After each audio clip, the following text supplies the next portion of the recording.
autour, bien sûr, de la mécanisation, l'insuffisance du matériel, l'insuffisance des aménagements et le problème de la pression aviaire. Le ministre a tenu à rassurer les producteurs face à la menace des oiseaux granivores. Nous avons tenu à rassurer les producteurs en leur disant que, par exemple, pour ce qui est de la lutte contre les oiseaux granivores, le président de la République nous a instruit de prendre dans notre budget 1 milliard pour acheter du matériel de traitement aérien, en somme des avions. À Nguidjilone, le ministre de l'Agriculture a remis aux femmes du matériel d'irrigation dans le contexte de la pandémie du coronavirus. Il faut rappeler que Matam peut désormais compter sur des infrastructures lui garantissant son indépendance en matière de conditionnement et de certification des semences, une avancée qui impacte sur les coûts de production des paysans de la région. Petit-Ba, Matam, Zik FM. Zik FM. Et nous parlons de l'exclusion de Moustapha Cissé Lo qui a été décidée hier par le Conseil de discipline ou la commission de discipline de l'APR à l'origine des injures diffusées via les réseaux sociaux. Et justement sur ces injures attribuées à l'ex-responsable APR proférées dans une conversation privée via un réseau social, la divulgation constitue une infraction selon le secrétaire permanent et directeur des affaires juridiques de la Commission nationale de protection des données personnelles. L'auteur de la divulgation de ces propos devrait et pourrait être poursuivi si la victime saisit la justice. Selon Mamadou Diane, il s'est entretenu avec Safiatou Bandiaï. Toute collecte, enregistrement ou diffusion de voix et d'images sans consentement de la victime constitue une infraction devant la loi selon la Commission de protection des données personnelles. Déjà, la Constitution protège la correspondance privée. Donc si on considère que WhatsApp est un espace privé, une messagerie plutôt privée, vous échangez dans un espace privé, si vous le divulguez, vous portez atteinte au caractère privé. Divulguer une conversation privée. Donc dans ce cas, vous êtes en infraction par rapport aux dispositions de la loi. Dans certains cas, le procureur de la République peut même s'autosaisir. Donc quand ça trouble manifestement l'ordre public, quand l'atteinte concerne certaines institutions de la République qui sont protégées, etc. Il y a des cas pour lesquels le procureur de la République peut s'autosaisir. Selon toujours Mamadou Niane, dans une affaire strictement privée, il faut que la victime saisisse la justice pour qu'il y ait des poursuites. Les propos de Moustapha Cissé Lo sur ces manquements concernant le secret de l'agriculture ne sont pas nouveaux, selon Birahim Seck. Birahim Seck qui est également revenu sur le fait que le procureur doit s'autosaisir pour sanctionner les coupables de la diffusion des injures de Moustapha Cissé Lo. Cet acte ne doit pas rester impuni, même si les coupables sont aujourd'hui du pouvoir. Birahim Seck qui revient sur cette autosaisine du procureur qui est une nécessité. Ces propos sont recueillis par Ndeye Khady Thiam Tall. Il s'agit de discussions privées. Quelle que soit la nature de la discussion privée, aucune personne n'a le droit de sortir bien de diffuser un document privé sans le consentement de son auteur. Je pense que sur cet aspect-là, nous interpellons le procureur de la République pour qu'il s'autosaisisse et comme il a fait également avec les adolescents tout récemment, de traquer également ceux qui ont diffusé cet audio privé. Nous restons avec Birahim Seck qui est revenu sur d'autres propos tenus par Moustapha Cissé Lo, notamment sur beaucoup de manquements et même des cas de détournement concernant le secteur de l'agriculture. Ceci n'est guère nouveau. Birahim Seck du Forum Civil estime que déjà en 2018, le Forum Civil avait saisi les autorités sur la gestion de 380 milliards qui étaient destinés à l'agriculture et 60 autres milliards dégagés cette année. Des dossiers qui sont restés jusqu'ici sans suite sont ceux du TER, Train Express Régional, et du building administratif que l'ancien président du Parlement de la CEDEAO dont il a également plutôt parlé. Birahim Seck, je vous propose de l'écouter. Déjà, il y a quelques mois, il avait tenu les mêmes propos au niveau de l'Assemblée nationale. Il a parlé également du TER, il a parlé également du building administratif, Donc ce sont des dossiers, on a toujours dit, le Forum civil a toujours dénoncé les montages financiers qui ont été effectués pour la construction du building, pour la construction également du terre et d'autres dossiers aujourd'hui qui sont entre les mains du gouvernement et qui ne trouvent pas de solution, en tout cas, ni du côté du gouvernement, ni du côté du procureur de la République. Le gouvernement doit impérativement cesser de cultiver l'impunité.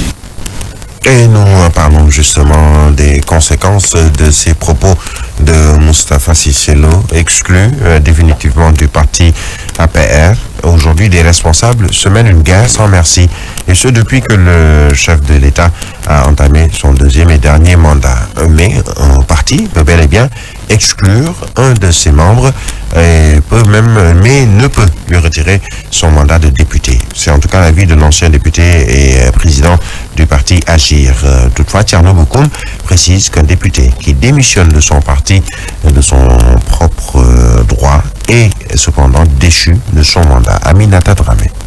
Moustapha Cissé Lo ne peut pas perdre son mandat de député, même s'il a été exclu de son parti, l'APR. Mais dans le cas d'espèce, il s'agit d'une situation où la personne est démise. La personne a été exclue de son parti.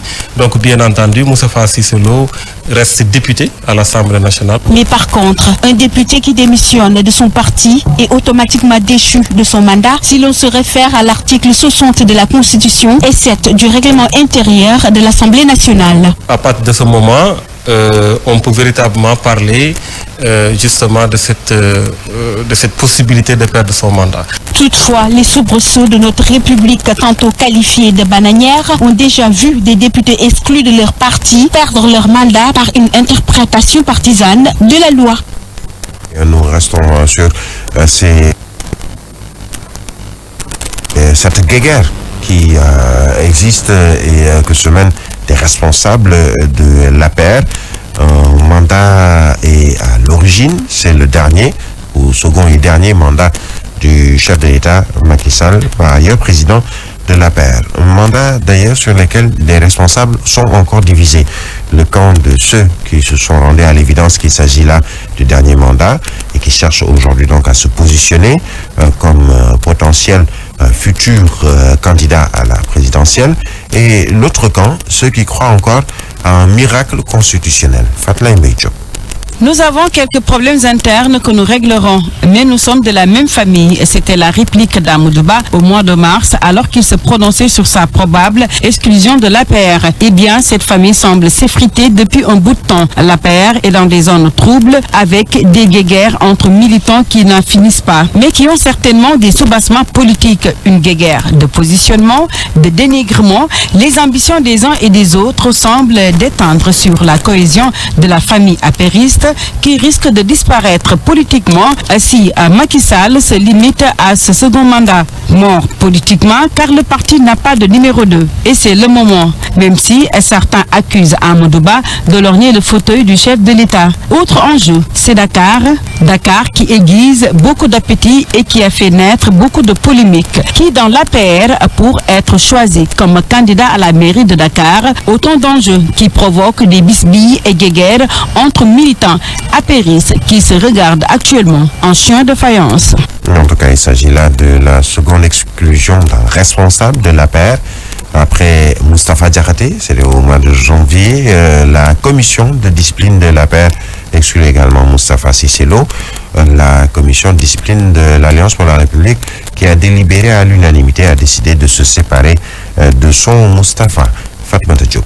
Après le syndrome Moustapha Diakhaté, Moustapha Cissé Lo prend le relais. La commission de discipline du parti a exclu définitivement le député. Une commission composée de 7 membres. Abdoumbo, Awagay, Abdoulaye Daouda Diallo, Benoît Sambou, entre autres. Ces derniers se sont basés sur les articles 3, 14, 19 et 20 des statuts de l'Alliance pour la République pour le dégommer du parti. Mais selon la commission, c'est les articles 25 et 26 du règlement intérieur de l'APR constatant l'attitude de leur camarade Moustapha Cissé Lo dont les propos impressionnants empreinte d'indécence ont prononcé tout bonnement son exclusion. Une décision prise au vu de la propension de leurs camarades de parti à s'épancher dans les médias en proférant des insanités. Dans la même veine, la commission a lancé un avertissement à certains de leurs camarades qui adopteraient des comportements et des propos à même de ternir l'image du parti ou de jeter le discrédit sur les institutions de la République.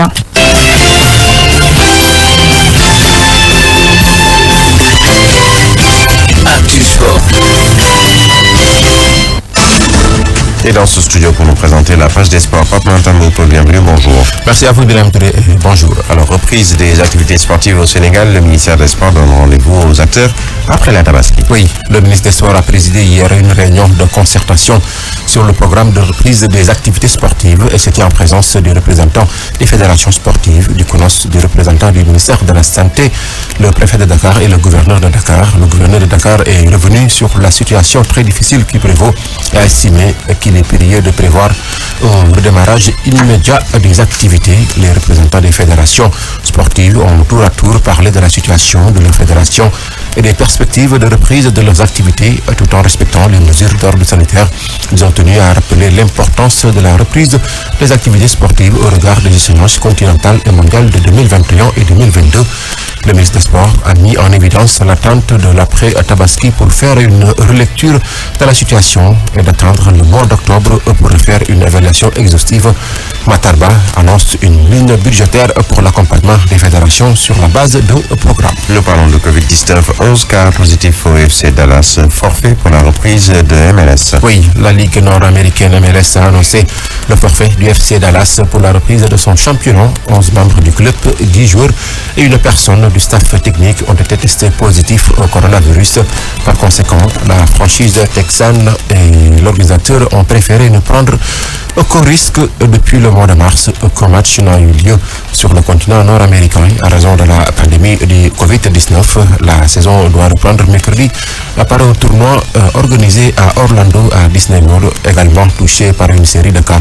5 selon les médias atlantiques. Le Nashville CS n'a pas déclaré forfait pour le moment. Il doit jouer contre le Chicago Fire demain mercredi. Et nous terminons avec le programme des championnats européens ce soir. Oui, avec la 31e journée de la Serie A italienne ce soir à 17h30, on aura Lecce contre la Lazio de Rome et à 19h45, Milan AC qui reçoit le leader, la Juve en Espagne. On joue la 35e journée à 17h30, Valence joue contre Valladolid et à 20h on aura Celta Vigo contre Atlético de Madrid et la 34e journée de la Premier League qui débute ce soir, Watford qui joue contre Norwich City et Crystal Palace va rencontrer Chelsea et on aura le choc entre Arsenal et Leicester.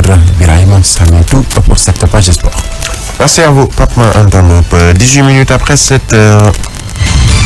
Savourez la revue de presse avec Bon Café. Bon Café, bonne journée.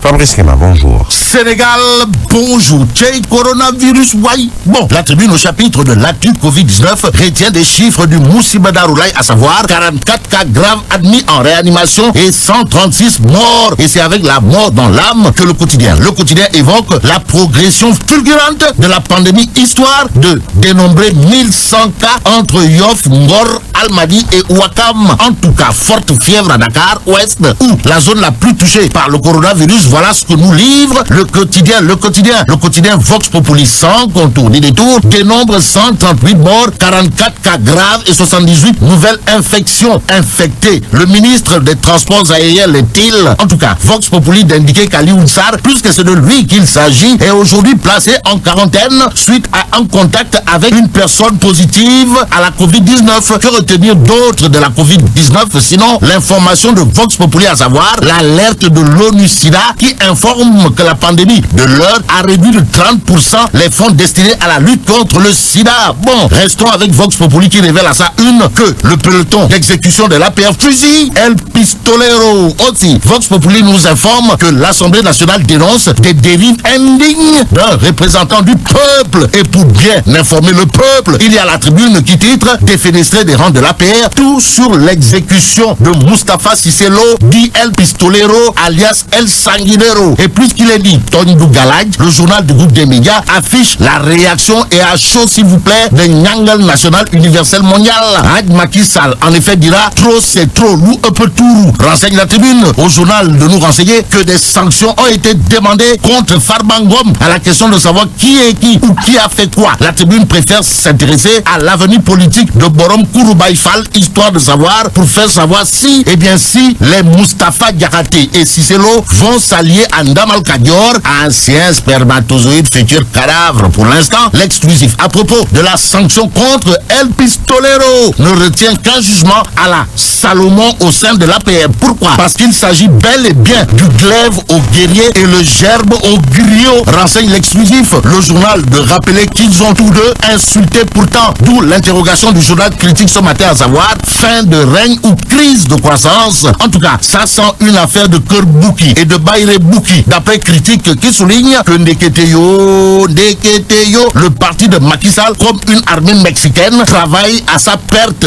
En tout cas, l'APR creuse sa propre tombe. Voilà le titre qui bat la une du journal critique. Au journal Sud Quotidien d'évoquer le pire, comprenez l'extrémité au sujet de El Pistolero, à savoir la modification du règlement intérieur, et plus qu'en matière de tripatouillage de Tchamlangal et entre autres des institutions d'Ordouba et Yodam. Sud Quotidien semble évoquer un bégaiement de l'histoire, histoire de nous apprendre que Cissé Lo, El Pistolero alias El Sanguinero, est sur siège éjectable à l'Assemblée nationale. On est où là? Bon, passons au journal Enquête qui, sur la suppression de la primature, retient et fait retenir le revers de la médaille. Loin des affaires du vieux nègre et la médaille, Enquête souligne que, mis à l'épreuve par la pandémie, le gouvernement qui se cherche et même qui pédale dans la choucroute, ça ne va pas du tout. Alors là, pas du tout.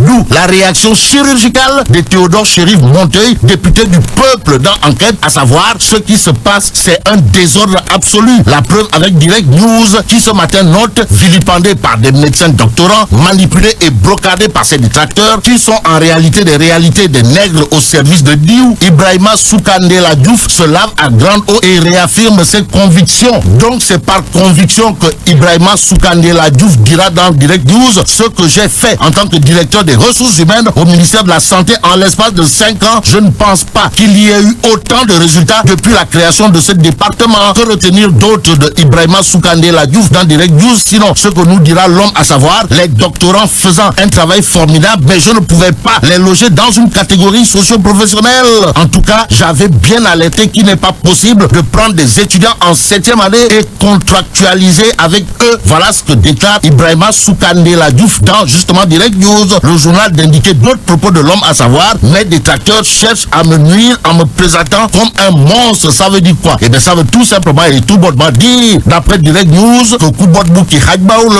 En tout cas, j'assume mon amitié avec le président Macky Sall. Voilà ce que dira enfin Ibrahima Soukandela Diouf dans Direct News. En attendant, passons à Libération qui reparle de l'affaire des terres de Ndengeler. Pour dire quoi? Eh bien, pour nous dire qu'un compromis se dessine. Que retenir d'autres? Sinon, les paysans vont continuer à exploiter leurs champs. Voilà ce qu'indique Libération. Restons avec le journal pour terminer. Libération, en tout cas, révèle trafic de drogue dure à la gueule tapée. Docteur Fall vendait de la cocaïne dans son cabinet dentaire. Et là, mais la tchédong, bon, vive le Sénégal. Voilà, 24 minutes après 7 heures, la revue de la presse de Fabrice Kema met un terme à ce journal. Merci à Daouda Djiba qui a assuré la mise en onde d'édition que vous a proposé Birahim Touré. L'information revient tout à l'heure à 8h. Et l'âgement de Mansour Diop sera là pour le journal en Wolof. La suite de Zik Matinal, c'est dans une poignée de secondes. Et c'est toujours avec la même équipe, Daouda Djiba, Birahim Touré et Mami Samba tout de suite.